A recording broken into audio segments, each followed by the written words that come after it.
Vous écoutez Tech Café, le rendez-vous hebdomadaire sur l'actu tech et ses enjeux de société. Nous sommes le 18 mai 2022 et c'est l'épisode 276. La Google I.O., la conférence annuelle de Google a eu lieu à nouveau en presque bonne et due forme la semaine dernière. On a eu des annonces toujours chouettes à suivre, mais qui tantôt peuvent nous enthousiasmer, tantôt nous lancer pantois quant à des lancements de produits tech. On va en parler. Et puis on a aussi une rubrique autour de l'économie, pas que la crypto-économie d'ailleurs, qui vit des moments un peu compliqués. On peut parler d'une bulle qui éclate, qui va peut-être nous amener à remettre en perspective des modèles économiques, des financements. On est peut-être à l'aube d'une nouvelle ère. Tenez-vous bien. Je suis Guillaume Vendée, podcasteur technophile enthousiaste, et je retrouve celui qui est à l'actualité tech, ce que Jean-Marc Sylvestre ou Jean-Pierre Gaillard sont à l'actualité boursière, quand même un peu plus jeune. Votre chroniqueur chéri, qui vous avait manqué la semaine dernière, auteur du livre Machine de jeu, c'est Guillaume Poggiaspala. Salut Guillaume, comment vas-tu ? Eh ben ça va très bien, écoute, cette fois, comme dans la période du Capitaine, on va faire un petit ascenseur de la bourse. Oh, c'est bon ça, c'est très très bon. Écoute, mes repères sont bouleversés parce que donc on n'a pas échangé ensemble la semaine dernière pour un épisode hebdo, tu n'étais pas là. Et puis en plus, et surtout, on enregistre un mercredi qui est le jour des enfants, qui est une journée compliquée. En plus, il y a un enregistrement le soir. Je suis complètement à la rue, mais c'est évidemment avec un grand plaisir qu'on va se poser ensemble sur les sujets tech de cette semaine, Guillaume. En attendant, sachez, vous qui nous écoutez, que tous les épisodes du podcast continuent et seront toujours accessible à tous gratuitement, c'est le principe du podcast. Mais vous pourriez aussi choisir de faire comme celles et ceux qui soutiennent Tech Café sur Patreon, qui contribuent en participant à la hauteur du prix d'une bière chaque mois, pour nous rémunérer tout simplement dans notre travail.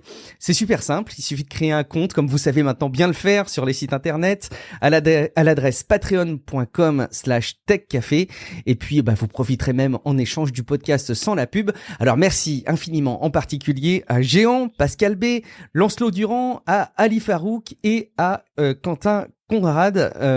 Merci beaucoup à vous qui soutenez l'émission. Et puis on a aussi un petit clin d'œil à faire à Gilles FX, qui a répondu présent à l'appel des avis sur les plateformes de podcast et en particulier sur Apple Podcast. Il a déposé un avis très court, mais je sais que ça va te plaire, Guillaume. Il a dit qualité. Alors il a écrit qualité AY à la fin, qualité. Donc ça c'est le titre de son avis, et son avis dit: podcast joyeux et de qualité, écouté sur mon iPod dernière génération avec un casque filaire. Bonne continuation. Écoute, magnifique. Je pense que c'est une belle synthèse finalement de ce qu'est peut-être Tech Café. J'espère que vous allez continuer à apprécier l'épisode et à rester informés. En tout cas, rester informés, c'est notre objectif, puisqu'on va donc vous partager un petit peu ce qui s'est passé dans la Google I.O. Parce que donc dans le dernier épisode avec Manu de Frandroid, on avait un petit peu spéculé, on s'était livré au jeu des devinettes de ce qui pourrait arriver. Et finalement, on a eu des choses autour des produits qui sont assez cool. Une montre, qui avait leaké, mais qui a été un petit peu plus présentée.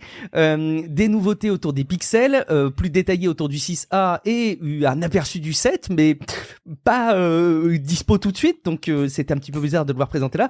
Des Pixel Buds, on sent qu'il y a des concurrences autour des AirPods Pro du côté de chez Google.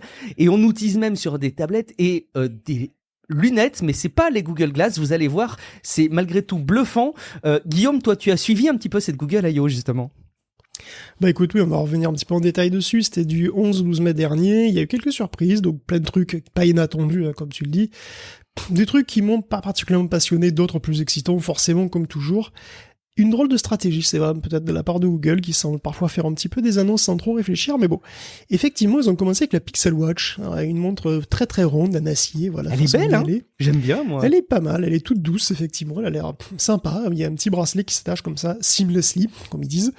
Propriétaire, c'est une attache complètement propriétaire. Complètement, ouais, ça a l'air complètement propriétaire, et donc oui, après 8 ans à faire Wear OS pour des tiers, Google fait sa première montre, donc voilà, Wear OS qui a été un petit peu raffiné, voilà, tu peux demander des trucs via l'assistant, elle est équipée NFC pour payer avec le nouveau wallet, on y reviendra, puis elle peut donner des itinéraires Google Maps, même son téléphone, gérer la partie Nest d'ailleurs aussi, et ils ont insisté sur l'intégration avec Fitbit, qui est voilà, avec un suivi continu du rythme cardiaque et du sommeil, des performances de fitness. Bon, moi je vous cache pas que ça me passionne pas trop, les montres connectées, c'est ni les trucs Fitbit, mais bon.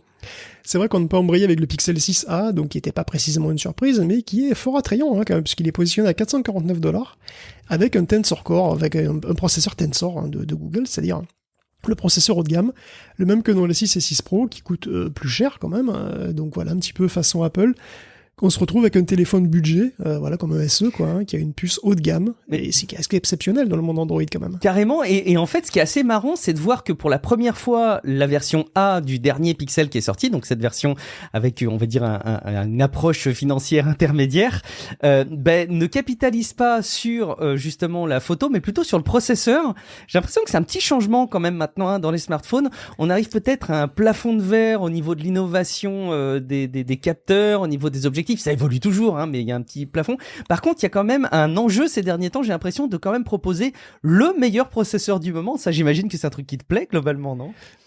Bah complètement, mais moi je trouve qu'il est bien d'ailleurs sous tout rapport, puisque si on regarde aussi le reste des specs, on a 6,1 pouces en 2040 par 1080, c'est du 60 Hz en OLED quand même, on a 6 Go de RAM, ce qui est suffisant pour la plupart des trucs, on a 128 Go de stockage.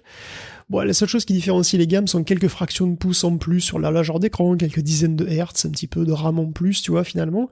Après, il y a aussi une caméra de plus pour le Pro, quand même, hein, et le 6A voit son capteur principal passer de 50 à 12 mégapixels par rapport au 6. La différence est en pratique pas forcément gigantesque en fait, hein. Ça garde des fonctions, il garde des fonctions principales, tu sais, algorithmiques quoi, avec vision de nuit, effacement des éléments un peu magiques comme ça, puis voilà, il possède un étalonnage d'ailleurs qui est mieux adapté à toutes les couleurs de peau, hein, donc même les plus foncées, ce qui n'est pas trop le cas. Et donc le 6A il est plus petit, c'est le plus petit des trois, mais finalement il est pas moins recommandable, hein, et il est même IP67, c'est-à-dire étanche à la poussière et résistant à une immersion de moins d'1 mètre pendant 30 minutes, hein, pour être précis. Bon. Seul regret, mais c'est quand même un comble, le 6A n'a pas de prise jack. Je rappelle que la prise jack, elle était sur le 5A, et Google avait lourdement insisté dessus en faisant même une spot télé, spot de pub à la télé de près de 2 minutes pour bien enfoncer le clou. Et là, ça a disparu. Alors pourquoi ça a disparu ? Je me demande si la disparition des prises jack sur les Pixels aurait un rapport avec la sortie des écouteurs sans fil Pixel Bud. Je me demande. C'est qu'une histoire de courage, voyons, Guillaume. Enfin, ah oui, c'est ça, ils ont eu du courage. Ils ont enfin eu du courage. Ouais, je sais pas, j'arrive toujours pas à comprendre s'il y a vraiment une plus-value technologique à ça, effectivement. J'arrive toujours pas à comprendre. J'ai du mal, moi, à penser que ça puisse pas avoir d'impact, et en même temps, je sais pas. Je me rends vraiment pas compte de la place qu'on gagne en retirant un port jack comme ça d'un smartphone. Il n'y a pas des masses, mais bon, écoute, on peut toujours dire effectivement que ça permet de faire des trucs plus fins, mais en tous les cas, en attendant, Google sort des écouteurs True Wireless en face des AirPods, hein, évidemment, en 2 versions, en Buds et en Buds Pro. Donc voilà, ces derniers ont une réduction de bruit active, hein, ils sont prévus pour se spatialiser d'ailleurs, donc pour intégrer le son spatial, là encore comme Apple, hein, dans une future mise à jour. La réduction de bruit serait prise en charge par une puce Seeker quand même dans l'écouteur, donc c'est assez impressionnant. Google assure qu'avec ses algos, il y a plus de vent, plus de trafic, et il pourra même y avoir un mode transparent qui permet, en fait, tu peux écouter le monde extérieur comme si t'avais rien dans les oreilles, même si t'as quelque chose dans les oreilles. Donc c'est intéressant aussi d'ailleurs, ça peut-être même plus pratique, ils pourront se connecter à 2 appareils à la fois. Donc, tu peux passer par exemple 2 films sur le PC, un autre appareil sur le téléphone, enfin peut-être pas sur le PC parce qu'il faut que ce soit compatible, mais bon, donc voilà, c'est quand même intéressant cette histoire de trucs multipoints, c'est aussi c'est aussi une nouveauté d'Android 13. Bon après, il coûte une couille quand même, hein, parce que 99€ pour les normaux qui n'ont pas tout ça, et 219€ pour les pros quand même, dispo le 21 juillet. Voilà, c'est quand même relativement cher. Après, évidemment, si on compare à Apple, je crois qu'il y a de la marge, mais bon. Ouais, pas tant que ça, cela dit, parce qu'en plus, les AirPods Pro, on les trouve régulièrement à ce prix-là, neufs. Il y a très très souvent des promos. Enfin, c'est assez facile de les trouver à ce prix-là. Mais c'est vraiment une copie conforme, en fait, hein, au niveau des fonctionnalités, au niveau de la transparence, au niveau de l'accès à multipoint. Mais tant mieux, quelque part, c'est bien. Plus il y a de concurrence, mieux c'est, hein, et ça fait monter tout le monde vers le haut. Donc, tant mieux, c'est cool. Je pense que t'es pas un client hyper chaud sur ce genre d'appareil, mais... Non, moi pour la raison que j'ai lourdement évoquée, voilà, donc je suis pas forcément attiré par ce genre de truc, surtout que je trouve que c'est vraiment très cher pour des. Enfin bon. En tous les cas, c'était quand même intéressant à voir évidemment. Puis il y avait des annonces. Alors ça c'est des annonces pour maintenant, quoi. Voilà, ces trucs qui sortent incessamment sous peu. Puis il y avait aussi des annonces pour plus tard, voire bizarrement pour beaucoup plus tard. Alors déjà il y a eu le Pixel 7 qui est annoncé pour l'automne, et c'est tout. Aucun détail, voilà. Sauf qu'il va ressembler vachement au 6, en fait, avec toujours cette barre de capteur, hein, voilà, qui est désormais vraiment caractéristique au dos. Sinon, rien, c'est une annonce sans aucun intérêt, stratégiquement discutable, hein, puisque la star du show, ça devrait être le 6A, donc montrer le 7 si tu dis strictement rien dessus, c'est un petit peu bizarre. Mais bon, la palme de l'annonce foireuse, ça va sans doute à la Pixel Tablette, Oui, qui sera disponible en 2023, mais qui a un design de 2013. Hein, clairement. T'es méchant. Alors bah, esthétiquement, ça pourrait être une tablette C'est pas Clipad faux. donner un cadeau Après- avec un abonnement auto-hebdo, tu rigoles? Oui, mais c'est compliqué quand même d'avoir un nouveau design de tablette qui soit particulièrement moderne. Ouais, non, mais tu vois. là, c'est quand même... Écoute, elle est en plastique gris. Enfin, en tout cas, elle a l'air d'être en plastique gris, arrondi, au format 16 neuvième, avec des bons gros bords d'écran blancs, tu vois. C'est vrai. Et d'après Google, ben, ce sera la tablette la plus puissante du monde, et ce qui est sûr, c'est qu'elle n'en aura pas l'air. Bon, Google donne... Inaperçu. Non, mais écoute, Google donne en plus aucune info, aucune montre, aucune démo, il n'y a rien qu'un aperçu de son physique, et son physique, il est pas très flatteur, hein, donc c'est vrai que c'est un peu zarbe. Bon, je veux bien qu'il y ait des annonces un peu à l'avance, hein, mais si c'est futuriste, tu vois, si ça fait un peu rêver, comme les nouvelles futures lunettes de réalité augmentée, voilà, ça, à la limite, c'était à la fin de la keynote, et en guise de donc One More Thing, comme on a parfois, on a eu droit à une démo d'un nouveau proto de lunettes à réalité augmentée, et c'était vraiment prometteur, hein, puisque Google a fait de gros progrès, évidemment, ces dernières années, dans la transcription de texte, qui est un peu partout maintenant, puis dans la traduction aussi. Et là, le but, c'est de synthétiser tout ça, mais de le mettre en réalité augmentée, pour littéralement sous-titrer le monde, voilà. Quand vous parlez avec quelqu'un dont vous comprenez pas la langue, la traduction s'écrit sous son visage, voilà, et ça à la volée. Alors ça peut être des langues étrangères, ça peut être aussi la langue des signes qui peut être traduite en temps réel, ou juste la transcription pour les malentendants, tout simplement. Donc, si ça marche comme ça a été montré, c'est un véritable usage crédible de la réalité augmentée avec une vraie valeur ajoutée au quotidien, hein, qui montre la puissance incroyable des algorithmes d'intelligence artificielle de Google et qui, c'est vraiment quelque chose d'utile, quoi. Après, faut rester prudent. Google Trad fait quand même très souvent des fautes, hein. À quel point le système en fera suffisamment peu pour être vraiment utile, ça reste une question ouverte pour l'instant. C'est vrai que c'est très impressionnant quand même à la démonstration. Ça te laisse imaginer une voie du futur et moi je me complais à penser comme ça qu'on n'aura plus du tout la barrière de la langue pour aucun de nos échanges. C'est très très impressionnant. Vraiment, c'est du temps réel ou presque. Hein. On a la conversion qui se fait sous tes yeux. Au passage d'ailleurs, j'en profite. Il y a en matière d'accessibilité la retranscription en texte de n'importe quel audio, en fait, de tout ce qui sort sur ton haut-parleur. Qui a été annoncé par Apple sur leurs produits. Et ils l'ont annoncé quelques jours avant les annonces officielles d'iOS 16.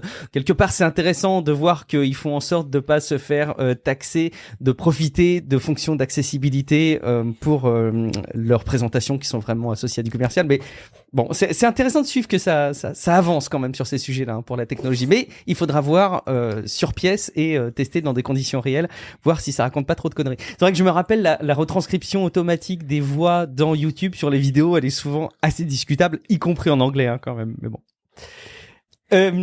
Donc ça c'est sur les appareils, mais justement on a fait un petit peu la transition vers tout ce qui se passe en matière d'intelligence artificielle, d'algorithmes, de services de la part de Google.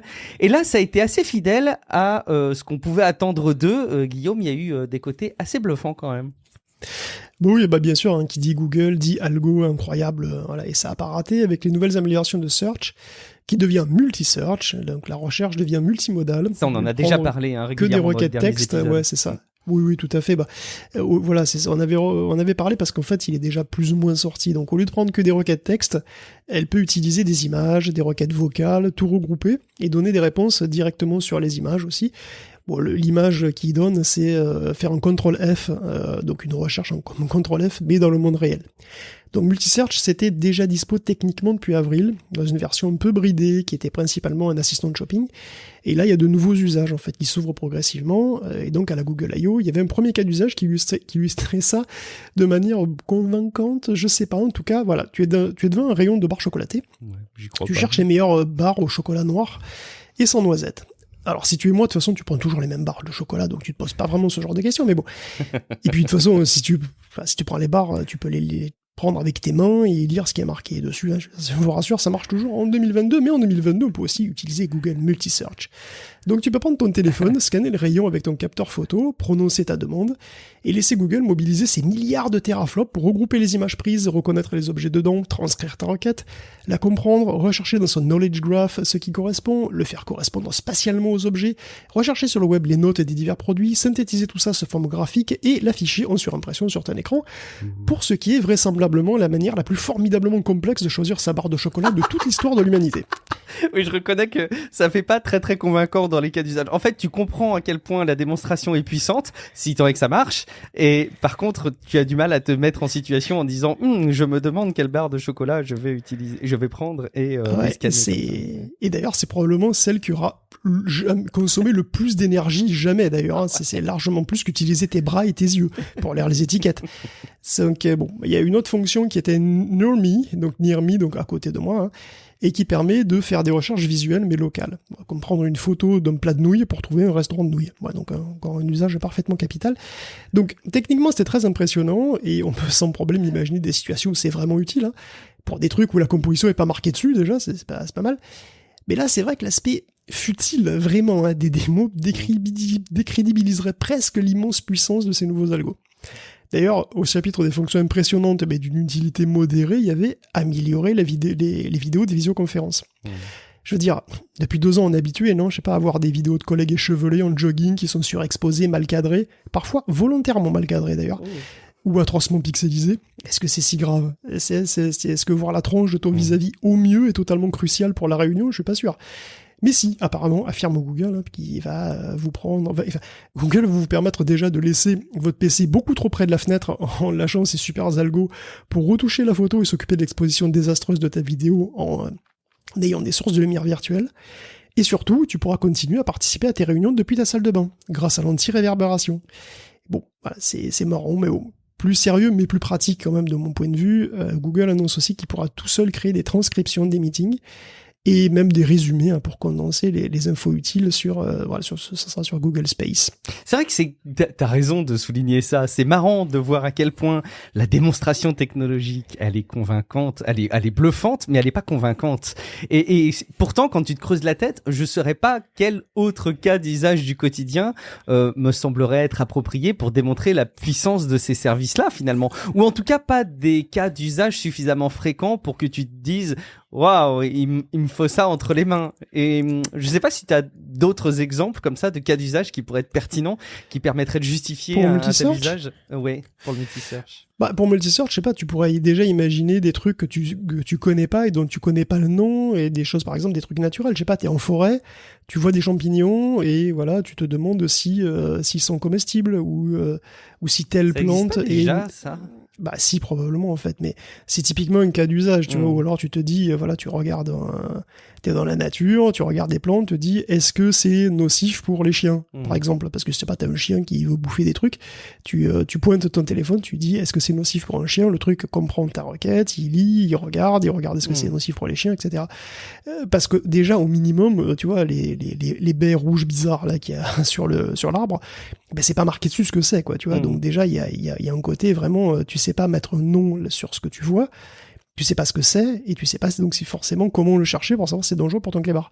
Donc, effectivement, comme tu dis, voilà, pour moi, c'est un cas d'usage qui serait plus convaincant, mais enfin, c'est vrai que c'est pas tous les jours non plus, tu vois. C'est peut-être aussi un cas d'usage qu'on pourrait imaginer qui est plus convaincant, mais moins rassurant. C'est celui du pharmacien, par exemple, tu vois, où tu as une situation de santé qui est un peu particulière, où lui essaye de trouver le médicament qui va bien par rapport à ce qui a été prescrit et qui va bien à ta situation, s'il peut scanner les boîtes. Mais pour les pros, mais pour les pros, ça pourrait être mais cool, pas pour ouais. le grand public. Ouais. Parce que pour les pros, ça pourrait faire gagner du temps, ça pour le coup. Temps, c'est C'est-à-dire que pour les pros qui effectivement doivent choisir, voilà, doivent faire les trucs plus rapidement. Effectivement, si t'as des assistances comme ça visuelles, ça peut être intéressant, ouais. T'imagines le pharmacien qui te dit oui, attendez, bougez pas, je vais demander, je vais scanner ça avec l'appli Google et je vais vous dire quel médicament est approprié. Je serais vraiment pas rassuré moi dans mon cas, mais bon. Et puis il y a probablement ton produit fétiche, celui que tu utilises le plus, Guillaume, qui va évoluer, le Nest Hub Max, hein, cet écran qui permet d'avoir une interaction avec les services de Google. Effectivement, non mais bon, c'est vrai que petite amélioration pratique pour ceux qui utilisent le Nest Hub Max. Donc cette fameuse tablette / enceinte connectée va devenir attentif. Donc visuellement, visuellement vous scannez attentif, tout le temps. Je veux dire. Voilà, c'est un peu ça. Parce que... Donc normalement, pour t'adresser à Monsieur Google, tu fais OK Google, voilà, et c'est peu naturel. Désormais, il y aura donc ce qu'ils appellent le Look and Talk, et donc comme son nom l'indique, si vous vous adressiez directement à votre Nest Hub, les yeux dans les yeux, enfin les yeux dans la caméra, il saura que vous le regardez, et il te répondra sans que tu aies besoin de dire OK Google. Donc voilà, plusieurs facteurs sont pris en compte, d'ailleurs l'orientation de la tête, du regard, donc normalement le truc devrait comprendre si tu t'adresses à lui ou à quelqu'un qui est à côté, ou au chien qui passe, je sais pas, ou si tu râles tout seul en cherchant tes clés, je sais pas. En tout cas, il saura aussi reconnaître à la fois le visage et la voix pour déterminer qui s'adresse à lui. Donc tout ça se fera en local parce que, ben oui, évidemment, hein, il faudra que la caméra regarde en permanence. Pour que toutes ces fonctions soient possibles, il faut qu'il y ait scanning en permanence. Donc le micro il est ouvert en permanence pour capter les OK Google. Ben là, pour le look and talk, ben forcément, ben, il faudra que la caméra soit elle aussi ouverte en permanence pour savoir si tu le regardes ou pas.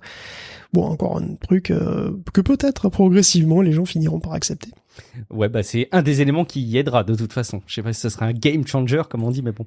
Google Maps aussi, hein, fer de lance de Google, ils savent faire la cartographie. Hein, on va pas leur reprocher la cartographie qui va maintenant devenir immersive. Écoute, parfois c'est à se demander est-ce qu'on préférerait jouer à SimCity ou utiliser Google Maps, Guillaume.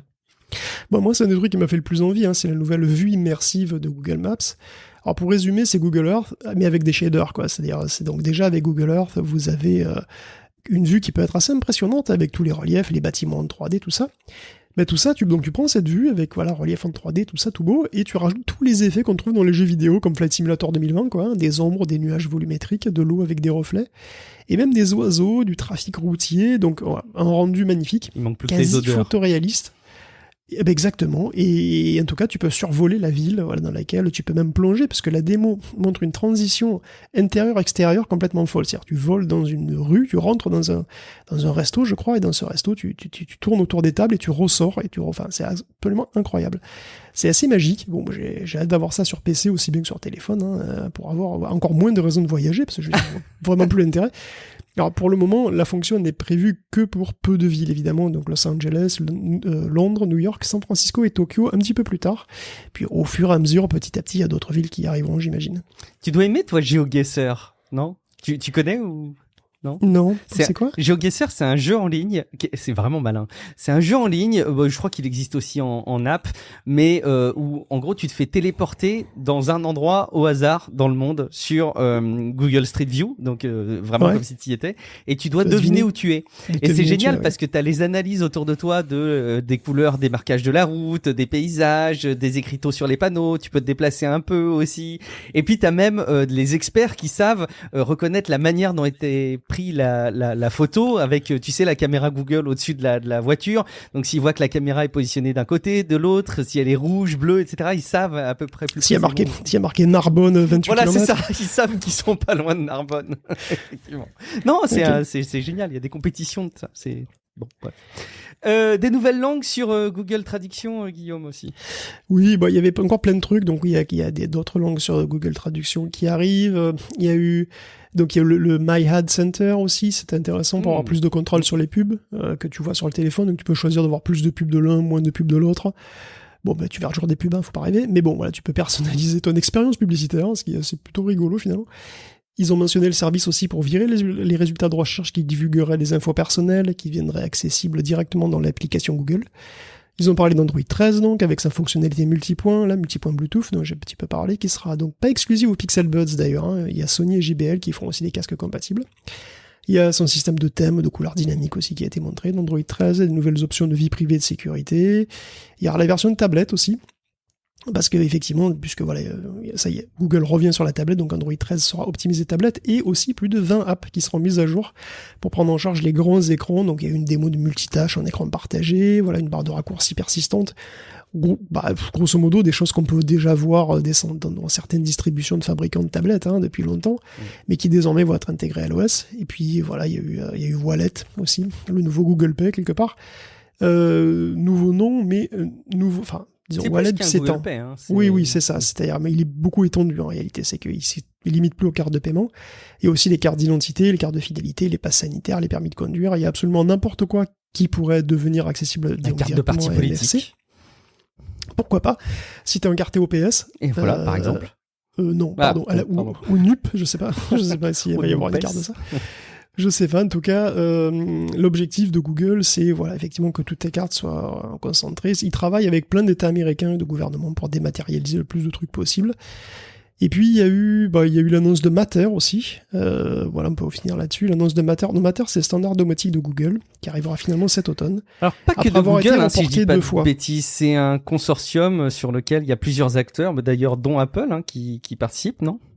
Ouais, je crois je dis peut-être je des pense bêtises, que oh là là, Google je vais plus me faire ou moins taper dessus. commande, mais- Si, Non, il me non, semble non, qu'il n'y a pas c'est que possible. Google en tout cas. En tous les cas, j'ai pas regardé énormément. J'ai vu que c'était un truc qui est quand même. On avait commencé à en parler en 2019 de ce genre de truc. Ça a été reporté 2 fois. C'est un protocole qui veut simplifier l'appairage en tout cas avec des équipements domotiques, un peu comme le Fast Pair avec des écouteurs Bluetooth, mais pour une prise connectée par exemple.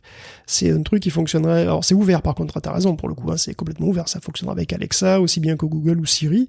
Ça fonctionnera aussi avec plusieurs connexions, quoi, c'est-à-dire le Bluetooth LE ou d'autres trucs. Et voilà, c'est un truc que les amateurs de domotique attendent apparemment avec impatience et qui arrivera bientôt a priori. Donc peut-être vous reparlerez dans le podcast dédié. Il y a beaucoup de marques qui se sont mises derrière Matter. Il y a vraiment plein de concurrents qui œuvrent de concert, donc à croire qu'il y a vraiment beaucoup à y gagner, notamment les Somfy, les Signify, vous savez, les Philips Hue, il y a Apple, Amazon, Google, Huawei. Bref, ils sont tous copains, même Ikea, Legrand, etc. Ils sont tous copains derrière Matter. On a hâte de voir comment ça va simplifier les choses au quotidien. Un dernier mot peut-être au sujet de Google, parce que on a relayé le bannissement de plusieurs applications par Apple sur l'App Store, et bon, juste on a vu l'info passer qui indiquerait, c'est pas une info d'ailleurs, mais je donne ça au conditionnel, ça pourrait arriver en tout cas d'un bannissement de 25% des applications sur le Google Play Store pour les mêmes raisons que sur l'App Store. Oui, Quelque chose d'assez critiquable, mais en gros un manque d'actualisation de l'application qui n'utiliserait pas les derniers API Google, donc elle pourrait être retirée. 25%, c'est énorme, encore une fois, sur un store comme moi, Google. tu sais que je crois que j'avais même vu le tiers en fait quasiment. Le tiers, c'est monstrueux. Je sais pas. Mais c'est c'est vraiment ça concerne énormément de trucs. Enfin, en tout cas, s'ils virent je crois que les applis qui sont concernées sur les critères, c'est pas loin du tiers. Et bon, peut-être qu'ils vont toutes les virer, peut-être pas, ça je sais pas. On verra, on vous le dira si ça arrive. On met de côté nos geekeries autour de Google, on avait de quoi parler, de quoi relayer, je pense qu'il y a des choses intéressantes, et puis s'il y a des choses qui vous ont intéressé plus que d'autres, n'hésitez pas à nous le dire dans les commentaires sur techcafé.fr, mais en attendant, on va se poser un petit peu, on va parler argent tout simplement. Alors non pas pour vous inciter à venir nous soutenir sur Patreon, ça je pense qu'on vous l'a déjà suffisamment répété en intro et dans tous les épisodes, mais bon, ça coûte rien de le rappeler, c'est le cas de le dire. On pourrait parler d'argent sous tous les aspects possibles, mais en ce moment c'est particulièrement chaud, ça bouge et pas forcément vers le haut, Guillaume. Ben ouais, cette ascenseur de la bourse qui monte, mais surtout qui descend, n'est-ce pas, bien sûr. Donc voilà, depuis une semaine, on peut se demander si on n'est pas à un autre moment Lehman Brothers, tu sais, comme pendant la crise de 2008, ou si justement, 2022 ne marque pas la fin d'une ère qui a commencé justement avec cette crise des subprimes il y a déjà 14 ans quand même. Parce que globalement, le CAC 40, le S&P 500 et le Nasdaq sont tous fortement baissés par rapport à leur plus haut d'il y a 2 ou 3 mois. Et le Nasdaq en particulier est même en dessous des cours qu'il y avait il y a un an, avec une baisse de l'ordre de 30%. Et le Nasdaq, l'indice Nasdaq 100 pour être précis, c'est celui qui nous intéresserait le plus, puisque 57% des boîtes qui l'indexent sont des boîtes tech.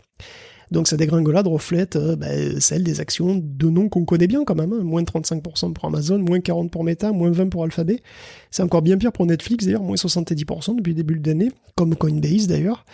On reviendra plus tard sur les cryptos d'ailleurs, où il y a un véritable tsunami, mais bon, collectivement... Apple moins 20 aussi, c'est ah bah oui, collectivement de toute façon, Apple, Nvidia, Microsoft, Meta, Amazon et compagnie ont perdu 1000 milliards de dollars en termes de capitalisation boursière.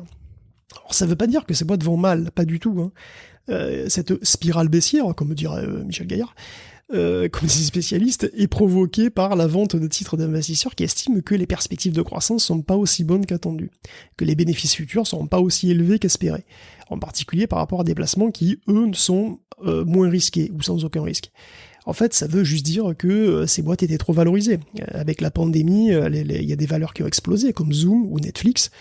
Et ils en ont vraiment beaucoup profité, mais ça c'est terminé quoi. Donc la chute est quand même douloureuse, puisque si vous avez acheté en début d'année, moins 70% sur Netflix, ça fait très très mal. Ça, j'imagine que ça doit faire très mal à certains, j'en suis désolé, mais bon. Si on regarde aussi les jeunes rentrées, c'est-à-dire les récentes introductions en bourse de l'année dernière, d'après CNBC, sur 52 IPO tech, il y en a 3 seulement qui se négocient au-dessus de leur prix d'introduction. Donc il y en a que 3 qui ont pris en fait, dont le cours a augmenté. Et Rivian par exemple, qui est producteur de voitures électriques, hein, qui a un temps été supposé comme être un futur Tesla, a perdu 78%. Lucid Motors, un autre, a perdu 60% depuis le début de l'année. D'ailleurs Tesla au passage a perdu 30% sur la même période. Et Robinhood, dont on avait parlé dans un précédent épisode, c'est 50%. Bon voilà, vous voyez l'idée. Aujourd'hui, il n'y a plus de confinement, hein. La situation géopolitique est inquiétante, elle est instable.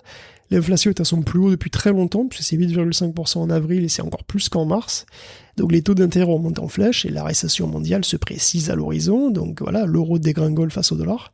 L'Europe se débat avec une crise énergétique. Et même en Chine, qui est d'ailleurs en pleine crise sanitaire, c'est le bordel, puisque le 4e plus gros promoteur immobilier du pays vient de faire faillite, et ce, moins de 6 mois après Evergrande. Et quand on sait que le bâtiment, c'est un quart du PIB de la Chine, donc c'est la gueule de bois. Voilà. La tempête a même emporté avec elle celle des hedge funds, des hedge funds comme par exemple Tiger Global, hein, qui perd 52%. Et donc, c'est peut-être effectivement la fin d'une époque. C'est la fin d'une époque et puis probablement qu'il va falloir aborder les choses d'une autre manière. Bon, quelque part, il y avait effectivement, comme tu le disais, hein, une surévaluation, ou en tout cas peut-être une trop grande attente.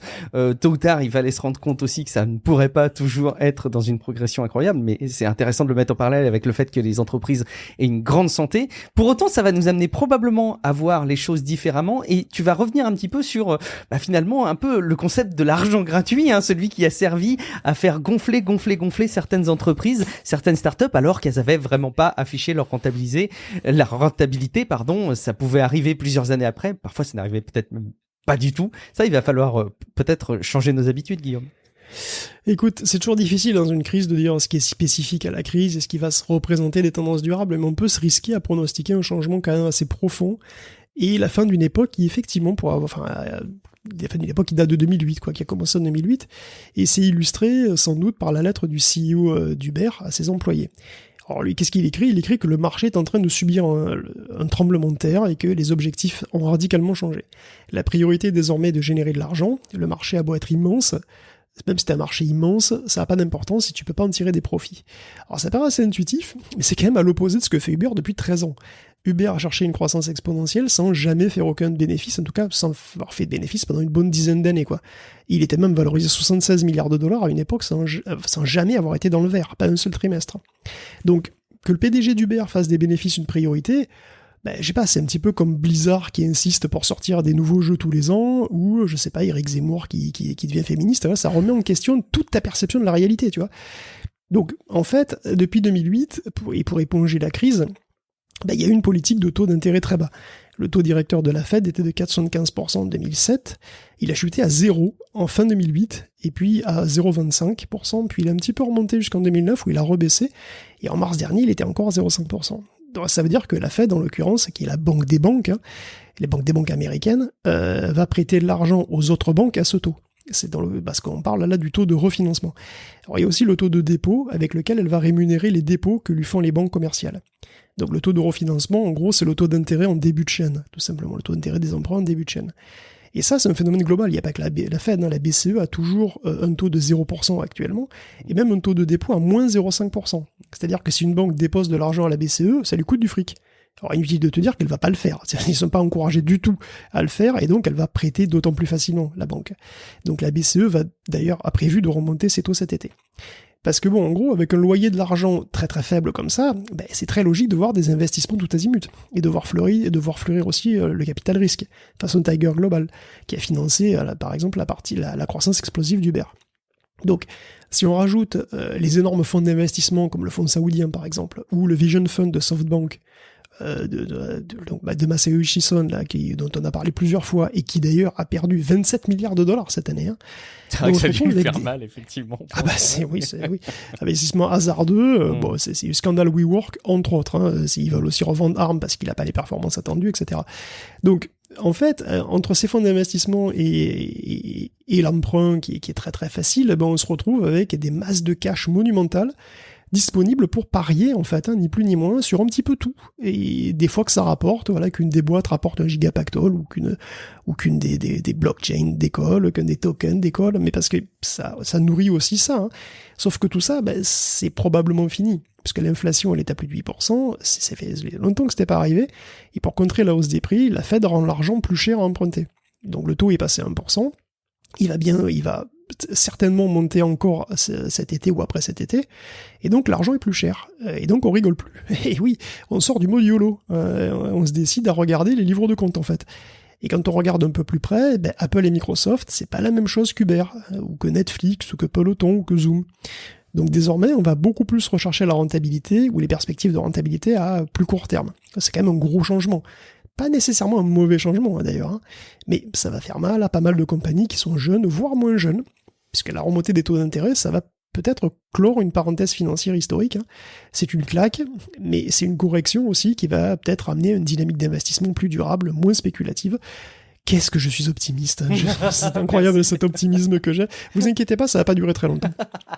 Il y a le coût de l'argent. Je me demandais aussi dans quelle mesure est-ce que finalement il n'y avait pas aussi une désillusion sur l'opportunité que peut représenter l'innovation tech aujourd'hui. Il y a eu des choses qui ont beaucoup marqué, tu vois. Il y a eu des services en ligne qui ont pu changer des pans entiers de l'économie. T'as eu des appareils aussi qui ont pu bouleverser la donne. T'as la connexion en ligne qui a pu aussi changer profondément la manière dont on consomme, dont on vit au quotidien. Est-ce que finalement il n'y a pas une forme de désintérêt sur de l'innovation qui a finalement beaucoup moins de portée, beaucoup moins d'impact sur notre vie au quotidien? Est-ce que c'est mon regard de vieux con, Guillaume, ou est-ce que il n'y a pas un petit peu aussi de manque d'impact en matière d'innovation sur le quotidien de monsieur et madame Michu? Alors franchement, j'ai pas l'impression. C'est-à-dire, j'ai l'impression qu'effectivement, il y avait une survalorisation, parce que évidemment, un crack des valeurs technologiques, ça rappelle inévitablement 2000. Et en 2000, il y avait quand même une survalorisation énorme, et encore beaucoup plus qu'aujourd'hui, je pense, sur les valeurs tech, qui ont déçu d'un point de vue de la rentabilité. Enfin, il y avait une bulle qui vraiment ça a craqué pour ça. Et là, en fait, oui, probablement les valeurs tech sont surévaluées, c'est tout à fait possible, mais quand même, il y a des choses qui restent. Enfin, je veux dire, il y a des entreprises comme Apple, je veux dire, ça va rester. Okay. Tu vois, il y a pas de... Ça fonctionne. Mais quelles innovations, quels nouveaux, mais ça fait un petit moment que c'est récurrent dans Tech Café, dans ce qu'on relaie.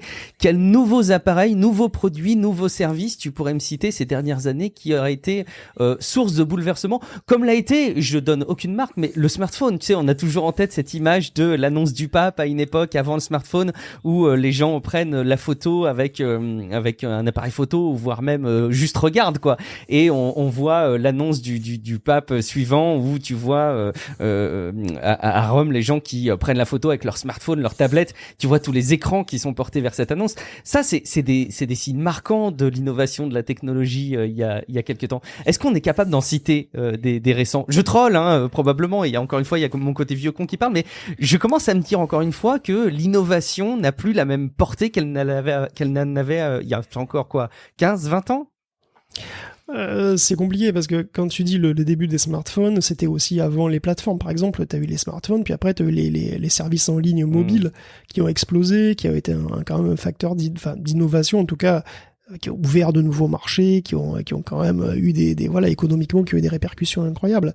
Donc, même si les appareils ont évolué évidemment beaucoup et qu'ils continuent d'évoluer, mais qu'il y a effectivement une sorte d'asymptote, enfin en tout cas, ça évolue moins vite, on va dire, de manière moins spectaculaire, il y a quand même des choses qui se passent, et il y a beaucoup de trucs nouveaux quand même au niveau logiciel, au niveau des plateformes, au niveau des services, au niveau des algorithmes qui sont derrière ces services. Je pense qu'il y a quand même eu beaucoup d'innovation, et à mon avis, non, il y a beaucoup d'innovation, même si elle est beaucoup plus logicielle.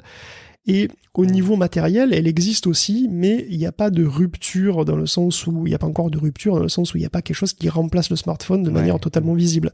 Par contre, il y a énormément d'innovations technologiques au niveau des puces qui continuent d'évoluer, qui continuent de se développer. Au niveau des algorithmes, il y a quand même, je veux dire, la révolution du machine learning qui a explosé littéralement ces 10 dernières années et qui a déjà des applications qui sont tout à fait visibles et quotidiennes, et dont on peut parier qu'il y en aura encore 10 fois plus dans 10 ans, et encore 10 fois plus 10 ans plus tard. Je pense vraiment que non, il y a toujours cette dynamique-là. Puis bon, quoi qu'on en pense, le Web3, ce qu'on appelle le Web3, en tout cas, les technologies blockchain, c'est aussi des nouveautés. C'est des trucs qui sont, dont les usages sont discutables, ce que vous voulez, mais enfin, c'est quand même des nouveautés. C'est quand même des innovations, c'est quand même des trucs qui, même si c'est peut-être un peu décevant pour le moment, en tout cas, les usages et la valeur ajoutée que ça apporte par rapport à avant, c'est quand même des vraies innovations. Donc, je pense pas qu'on puisse dire qu'il y ait moins d'innovations. C'est pas ce que j'ai dit. Je pense que je m'exprime mal, hein, encore une fois, et on va pas faire l'épisode dessus, mais... Non, je pense qu'en fait, voilà, je pense qu'il y a des attentes qui sont très élevées et très élevées sur le court terme, peut-être. Et en fait, je pense juste qu'on redistribue ces billes parce que, voilà, les bénéfices à court terme, ça va commencer à devenir plus difficile. Peut-être qu'on va rentrer dans une économie où il y aura plus de rareté et moins d'abondance, et il faut en tenir compte, quoi. Je pense qu'il y a surtout ça.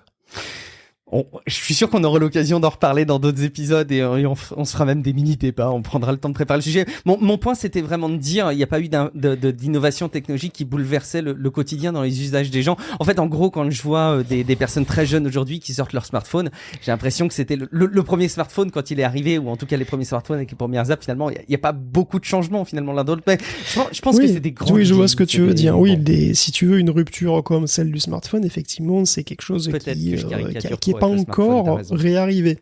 Mais peut-être que ça réarrivera avec des lunettes, avec d'autres trucs. Mais c'est ça qui est fort, c'est je pense que tout le monde l'attend. On se dit, est-ce que ce sera réalité augmentée, bof, réalité virtuelle, bof, enfin, en tout cas pas pour l'instant, mais ça viendra peut-être. La VR aussi d'ailleurs, la VR c'est quelque chose qui il y a 10 ans, c'était plus un rêve qu'autre chose. Maintenant c'est courant, enfin je veux dire, un casque de réalité virtuelle, il n'y a rien de plus banal qu'un casque de réalité virtuelle aujourd'hui. Quand tu et dis c'est comme quand ça, même... Écoute, on en parlera dans le métavers, Guillaume, donc on attendra encore un petit peu de voir passer du temps. En attendant, effectivement, hein, c'est une des conséquences directes de cette situation, c'est qu'on a les premiers dans le monde de la tech qui se font doubler par des géants de l'énergie, Guillaume. Ben oui, parce qu'on a beaucoup parlé des valeurs qui baissent, mais il y a aussi celles qui montent, parce qu'il y en a qui se portent bien, et même très bien, et à votre avis, c'est lesquelles? On est dans une crise de l'énergie. Donc les producteurs d'énergie, ça roule. Et les producteurs pétroliers aussi, d'ailleurs. Donc Aramco, le géant saoudien du pétrole, devient la boîte la plus valorisée du monde à 2430 milliards de dollars de capitalisation, qui a dépassé même Apple au passage. Alors bon, c'était la semaine dernière, ça se trouve ça a encore rechangé, mais bon, c'est quand même un signe des temps.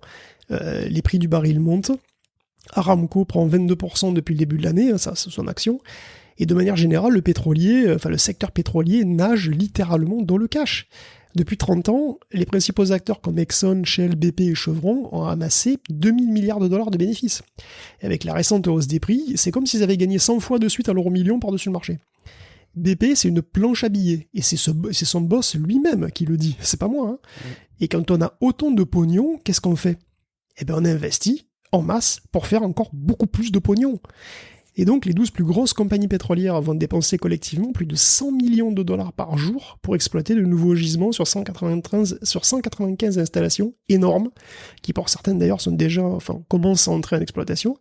Des installations qui seront aux États-Unis, au Canada, en Australie, et aussi, bien sûr, au Moyen-Orient et en Russie, comme d'habitude. Pognon pharaonique pour projet pharaonique. Et ces trucs-là, évidemment, ça va donner aussi des émissions de carbone tout aussi pharaoniques. 646 milliards de tonnes de CO2 estimées. Et ne parlons pas du fait qu'un bon tiers de ces extractions concernaient des gisements non conventionnels. Bon, je parle pas de la pollution autour, etc. Bon, petit problème que je rappelle comme ça au passage, on est quand même censé calmer le jeu avec les hydrocarbures pour rester sous les 1,5 degrés de réchauffement, sous peine de voir notre planète partir globalement en couille et notre climat nous faire un gros doigt d'honneur. Et pour ça, devinez quoi? Pour ça, il ne faut aucun nouveau projet de forage. Il faut laisser dans le sol 90% du charbon qui y est et 60% du pétrole. Mais manifestement, tout le monde s'en bat la race. 646 milliards de tonnes, c'est la totalité du budget carbone qu'il nous reste si on veut limiter la casse. Donc c'est mort. Parce que la guerre en Ukraine, ça représente un jackpot pour l'industrie pétrolière, qui de toute façon n'a jamais réellement changé ses plans d'aucune manière. C'est pas maintenant que ça va changer, malgré ce qu'ils pourront dire. D'ailleurs, comme le dit Antonio Guterres, pour le dire simplement, ils mentent, et les conséquences seront catastrophiques. Il s'agit d'une folie morale et économique. Surtout que les politiques sont quand même d'une remarquable constance dans la mollesse depuis 20 ans, donc on est niqué, soyons clairs. Si on reste sous les 3 degrés, on aura de la chance, mais c'est pas grave, chez BP, ils pourront prendre des bains de pièces d'or. L'or noir n'aura jamais aussi bien porté son nom, et on va tous finir comme le roi Midas. Et oui, asphyxié par les pots d'échappement et noyé sous les vieux pneus.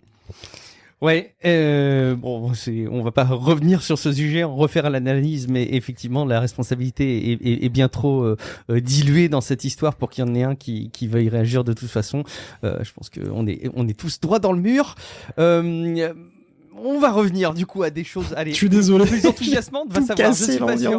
Non, mais c'est bon. Après, c'est pas des choses nouvelles. De toute façon, ce sont des symptômes de plus qui sont dans la droite continuité de ce qu'on décrit déjà depuis un moment. Et évidemment, on n'est pas les seuls, loin de là.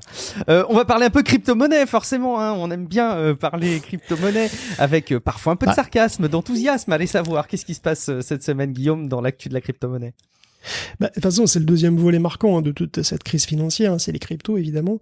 Alors, quand j'ai regardé lundi, le Bitcoin était à 28 681 €, soit 23% plus bas qu'il y a un mois, et à peu près à la moitié de ce qu'il valait il y a 6 mois. Donc, globalement, il a effacé la...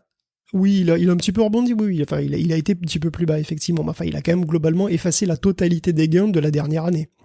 Et les autres cryptos suivent de près d'ailleurs. Ethereum perdait 60% par rapport à novembre dernier, le XRP 79% depuis son plus haut, la valeur du Dogecoin a été divisée par 4 en un an.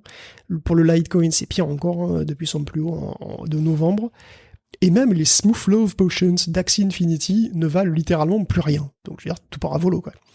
Donc on a aussi constaté de manière indubitable que le Bitcoin variait de manière totalement corrélée aux autres indices en fait, et en particulier au Nasdaq. Le New York Times rapporte même que on est quasiment au 1 pour 1. Donc on est très très loin d'un or électronique en fait, ça se comporte tout simplement comme les autres actifs. Donc la baisse spectaculaire du Bitcoin ne fait pas peur à tout le monde, on remarque, puisque... de toute façon, quand ça baisse, il y a toujours des gens pour en acheter. C'est toujours d'ailleurs ce qui donne ce petit rebond. Mais bon, on regarde Nayib Bukele, le président salvadorien. Le fait que ces 2300 bitcoins aient perdu facilement 30% depuis le moment où il les a achetés, ça l'a pas dissuadé d'en remettre une couche en rachetant 500 de plus, le 9 mai d'ailleurs. Alors, c'est certainement parce que son initiative est un succès. Je suis pas sûr complètement, puisque bon, en gros, il y a un bon tiers des Salvadoriens qui n'ont jamais entendu parler du Chivo. Le Chivo, c'est le portefeuille Bitcoin du pays. Et parmi ceux qui en ont entendu parler, 75% n'auraient jamais téléchargé l'appli sans le bonus de $30 qui était offert avec. Seuls 20% des gens utiliseraient le Bitcoin pour leurs achats de temps en temps, et ce sont, sans surprise, surprise, des jeunes, des personnes jeunes qui sont éduquées et qui possèdent déjà un compte bancaire. Donc, agir pour l'inclusion et bancariser les plus pauvres, tu parles. De toute façon, les commerces qui ont tenté le coup en reviennent, parce que bon, même à El Zonte, donc El Zonte c'est Bitcoin Beach, beaucoup arrêtent les frais pour une raison qui est très simple, la crypto baisse et leur fait perdre de l'argent. Même problème pour les transferts de fonds internationaux. C'était un des arguments choc pour le Bitcoin. Mais qui va utiliser du Bitcoin pour les transferts alors que le taux de change ne cesse de baisser en faveur du dollar?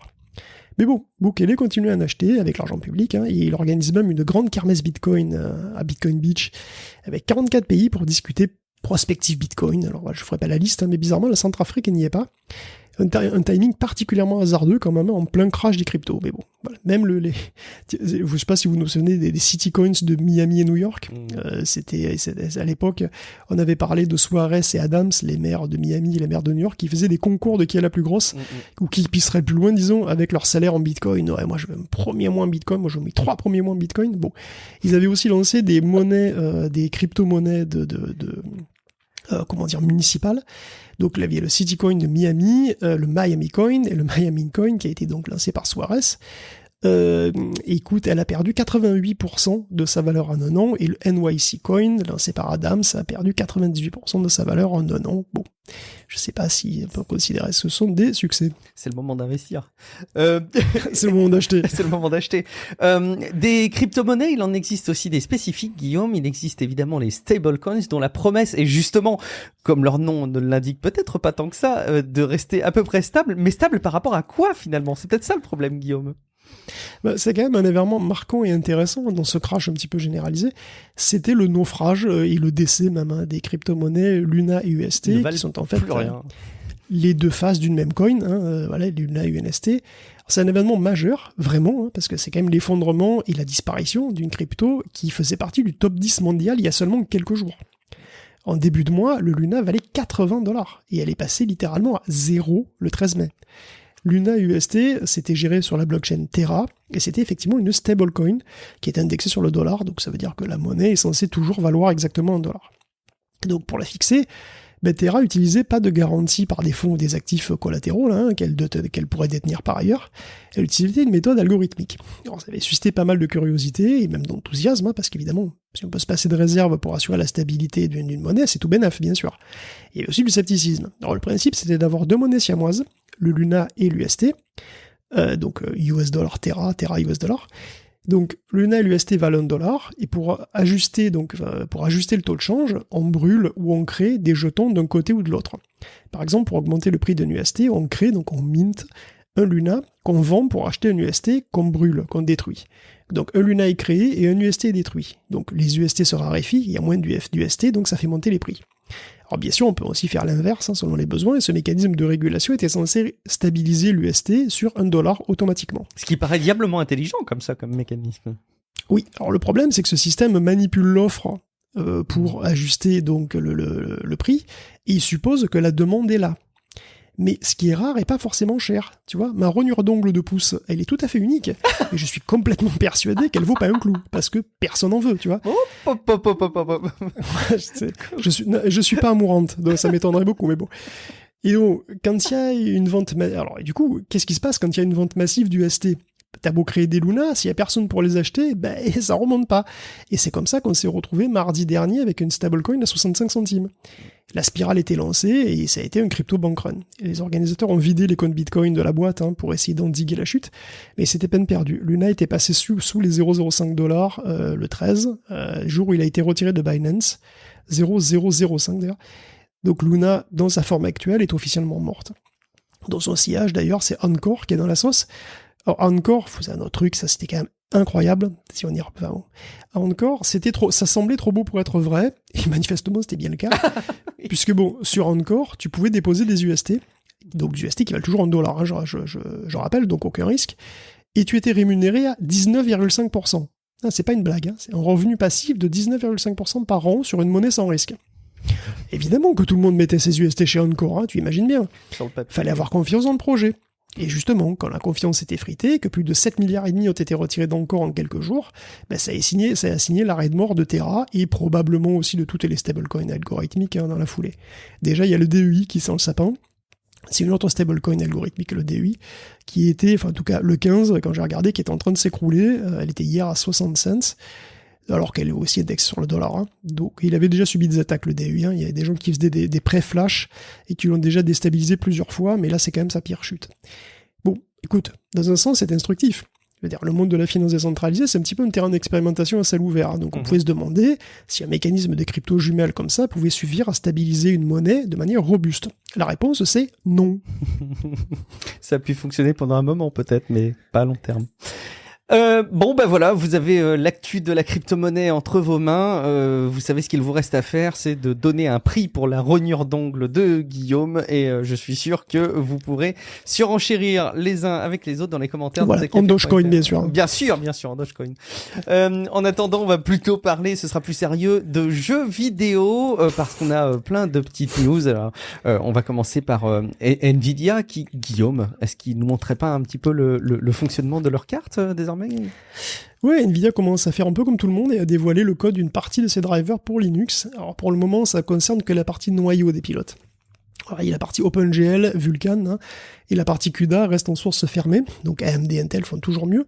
Mais bon, c'est un début, voilà, Nvidia se dévoile avec timidité, je sais pas, c'est comme ça. Mais d'ailleurs, c'est un petit cachotier, Nvidia, puisqu'il aurait caché combien de cartes graphiques il aurait vendues pour les mineurs. Les mineurs de crypto-monnaie. Il aurait fait passer des cartes vendues aux mineurs pour des cartes pour joueurs. Et parce qu'évidemment, les cartes pour mineurs, c'est un marché qui est très très volatile, alors que les cartes pour joueurs, les joueurs y jouent, voilà, donc c'est un marché qui est beaucoup plus stable et durable. Et donc du coup, ça donne pas la même chose dans un bilan comptable. Donc ça peut être qu'un feu de paille, tu vois, les ventes de minage.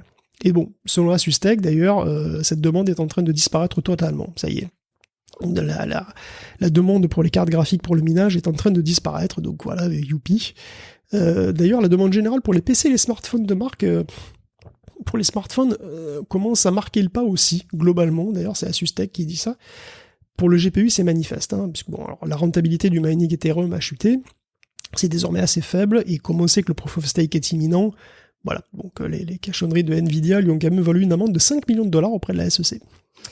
On va parler un petit peu aussi de moteur graphique parce que évidemment on a l'Unreal Engine 5 dont on a déjà parlé, qui envoie du lourd, qui envoie du pâté et forcément on n'a qu'une hâte, c'est de le voir arriver dans les jeux vidéo qu'on utilisera au quotidien. Mais malheureusement il faut pas non plus faire de raccourcis et s'imaginer que toutes les configurations matérielles permettront de faire tourner les jeux avec ce type de moteur avec les performances attendues.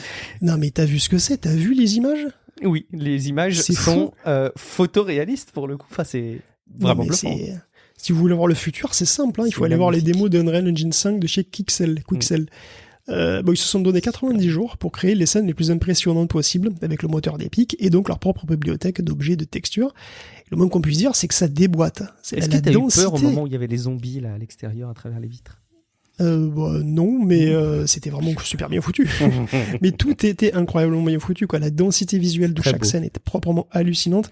C'est franchement, il y a juste 5 ans, ces images auraient pu faire partie d'un court-métrage de démo pour Blender, tu sais, des trucs, on dirait du rendu offline, en fait, tout simplement, on dirait du rendu, sauf que c'est du temps réel. Je te dis, les jeux de 2025, ça va défoncer. Bon, en attendant, si vous voulez pleurer un bon coup, je pense, vous pouvez faire transpirer à grosses gouttes votre carte graphique avec Easy Benchmark, c'est Easy Benchmark, qui est donc fait avec l'Unreal Engine 5 et qui lui met tous les taquets au max avec ray tracing et compagnie. Et donc ça vous donnera une idée de si oui ou non votre carte est prête pour ces futurs sommets de réalisme et de beauté. Est-ce que ta configuration est prête à toi, Guillaume? Alors, non. D'ailleurs, je soupçonne malheureusement que pour la plupart d'entre vous, sa réponse risque d'être assez non, assez proche du non. Voilà, je suis désolé, mais bon, voilà, pleurez un bon coup, mouchez-vous, ça fait du bien. On a des jeux, Guillaume, qui nous ont habitués à avoir des difficultés pour accéder, pour des raisons d'accès sur les serveurs. Et peut-être qu'il y a des jeux qui vont commencer à trouver une solution, mais peut-être qu'elle va pas plaire à tout le monde, à ce que j'ai compris. Écoute, voir le futur, c'est fait, c'est bon. Pour vivre le futur, c'est simple, hein. Il suffit de jouer à Kingdom Hearts sur Switch, qui n'est pas sur Switch en fait, puisque c'est tout simplement un accès en jeu en streaming. Donc le jeu est sur des serveurs distants. Donc déjà, tu peux pas jouer sans connexion internet, et tu peux pas jouer sans bonne connexion internet, parce que sinon c'est carrément moche. Mais ça suffit pas, parce qu'il faut encore que les serveurs soient disponibles et le réseau pas trop congestionné. C'est à tel point qu'avec sa dernière mise à jour, c'est le jeu lui-même qui te donne des horaires où ça serait mieux que tu joues pas. Comme les influences dans les restaurants, tu sais. C'est exactement ça, Il te dit gentiment, non là, non, tu joues pas. D'accord, donc tu viens d'acheter 60 balles un jeu qui te dit de pas jouer parce qu'il y a trop de gens qui y jouent déjà. On croit rêver. Donc le cloud gaming, ça peut être très cool, mais c'est pas sans inconvénient. Et quand en plus ça concerne des remasters PS2 ou PSP qui tournent mal en cloud alors que la machine aurait la puissance de les faire tourner en local, on se pose quand même sérieusement des questions sur la santé mentale de Square Enix des fois. Ben ouais, c'est déroutant, écoute. Duke Nukem Forever, est-ce que tu y as beaucoup joué, toi, Guillaume? Alors sur 360, j'y ai joué, figure-toi, oui, effectivement, à l'époque, ce Duke Nukem. Alors Duke Nukem Forever, c'est même pas un jeu, c'est une légende. C'est un jeu, quoi. Alors, je sais pas si c'était en 2011, un truc comme ça. C'était pas une réussite tonitruante sur 360. Bon, c'était quand même amusant globalement, mais c'était pas incroyable. Mais c'était pas très étonnant que ce soit pas une super réussite, parce que Duke Nukem, c'est une icône des années 90. D'abord en 2D, c'était un jeu en 2D, puis après c'est passé en simili 3D à la Doom. Et bon, c'est un pastiche parodique de tout le cinéma d'action de ces années-là. Et avec tout le mauvais goût qui va avec, quoi. Et évidemment, toute la catharsis que ça provoque chez les adolescents de l'époque. Évidemment. Bon, tu as joué beaucoup, j'imagine. Non, pas du tout, en plus. Pas du tout. Mais c'est vrai que j'ai suivi la légende. Je peux même pas prétendre y avoir joué. Non. Je te laisse cette responsabilité. Duke Nukem Forever, donc la suite de Duke Nukem 3D devait sortir en 2000, vers 2000, vers là, et il a changé de moteur, je sais pas combien de fois, elle était remaniée, maintes fois rebootée complètement par Gearbox après, pour sortir d'ailleurs à une époque où il appartenait plus vraiment, en fait, c'est peut-être un petit peu ça le problème, une sorte d'anachronisme, et bon, il avait été montré quand même à l'eCube 2001, il était bien dans la continuité de ce qui se faisait avant d'ailleurs, avec un nouveau moteur. Et en fait, cette version originale, en quelque sorte, a disparu corps et biens, et il y a 2 semaines, un miracle s'est produit, elle est ressortie sur 4chan. Une version jouable, apparemment, de cette version de 2001 de Duke Nukem Forever a fuité. Et Georges Broussard lui-même, co-créateur de la série avec Todd Replogle, il a attesté de l'authenticité de la fuite. Alors c'est pas un jeu complet, c'est juste une collection de niveaux de test, dont certains sont même quasi vides. Ça reste quand même une véritable trouvaille archéologique de l'antiquité récente, on va dire, du jeu vidéo. Le thread 4chan a été éliminé, mais le fichier est encore disponible sur l'archive, d'ailleurs le lien est dans le note de l'émission. Je l'ai téléchargé, j'ai pas encore réussi à le lancer, ça m'énerve. Ça a l'air un peu bordélique, j'ai pas passé énormément de temps dessus, mais bon voilà, en tout cas, c'est un truc à tester. Un fossile des jeux vidéo, c'est magnifique d'y assister. Un fossile. Electronic Arts arrête FIFA, il est question d'histoire de licence, bien entendu, Guillaume.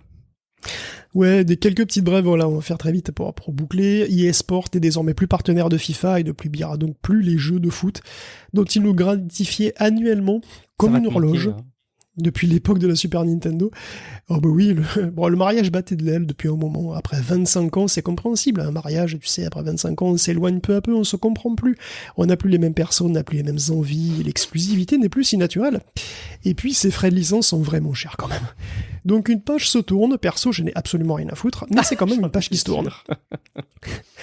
Sinon, il y a Starfield, donc le prochain méga blockbuster galactique de chez Bethesda, qui se fait reporter encore à 2023, de même que Redfall d'ailleurs, le FPS coop avec des vampires. Bon, ça fait tellement longtemps qu'on l'attend, Starfield pas Redfall, que ça me fait plus rien en fait, mon cœur et mes yeux sont secs. Mais bon, en fait, enfin, on va conclure sur une news inratable, parce que si vous êtes expert comptable, mais que ça vous suffit pas, que vous aspirez à plus dans l'existence, que votre rêve, c'est d'être expert comptable dans l'espace, à ce que tu vas dire. eh bien, sachez qu'il existe EVE Online. Si vous pensez qu'il est difficile d'accès à EVE Online, détrompez-vous, vous serez dans vos petits chaussons isotonaires, mais c'est même pas une sponsor, car la prochaine mise à jour permet l'intégration avec Excel. Et oui, celui-là, le Microsoft Excel. Plus aucune raison, voilà, n'hésitez pas, lancez-vous vers les étoiles, voilà, une case et une formule après l'autre. Je tiens à rassurer tous les experts comptables, on vous aime bien entendu. Merci beaucoup. Bien sûr qu'on vous aime. Tu sais que en fait, c'est un tu es super expert comptable. hein. En fait, t'as une formation d'expert. Non. Mais c'est un super métier, expert comptable. Puis en plus, ça connaît jamais la crise. Oui, On effectivement. a toujours besoin d'experts comptables. C'est C'est atroce. C'est sûr, mais c'est vraiment des souvenirs douloureux pour moi, ce type d'enseignement. J'en avais quelques heures de cours en IUT, j'ai souffert. C'était de la gestion d'ailleurs, c'était pas... Bon, bref, on va pas s'attarder là-dessus. Merci beaucoup, Guillaume, pour cette revue de l'ActuTech essentielle de cette semaine. Surtout, si vous n'êtes pas abonné au podcast, vous devez de vous abonner à Tech Café. D'une part, parce que vous aurez des nouveaux épisodes comme celui-ci toutes les semaines, et aussi parce qu'en plus, le week-end, vous avez un épisode supplément week-end où on vous donne quelques news un petit peu moins essentielles, mais tout aussi intéressantes et captivantes. Donc, on compte sur vous pour vous abonner, on compte sur vous pour aller jeter un coup d'œil à patreon.com/techcafé, bien entendu, mais aussi peut-être pour aller retrouver, Guillaume Poggiaspala, où est-ce qu'on peut te retrouver sur Internet ? Mais je sais pas, sur Excel. Eh ben oui, forcément. Il faut que je me forme sur Excel maintenant. Bien sûr, c'est une composante de jeux vidéo essentielle pour aujourd'hui, oui. pour demain. Avis à ceux qui font les tableaux croisés, les matrices dynamiques, etc. Bon, bref. Je suis Guillaume Vendée, vous me retrouvez sur les réseaux sociaux, sur Twitter, sur Instagram, sur guillaumevendée.fr. Et puis surtout, vous me retrouvez dans le prochain épisode de Tech Café. Ciao à toutes et à tous. Ciao à tous. Vous me retrouvez peut-être sur Duke Nukem Forever si j'arrive à le lancer un jour. Ça m'énerve, tu me le diras.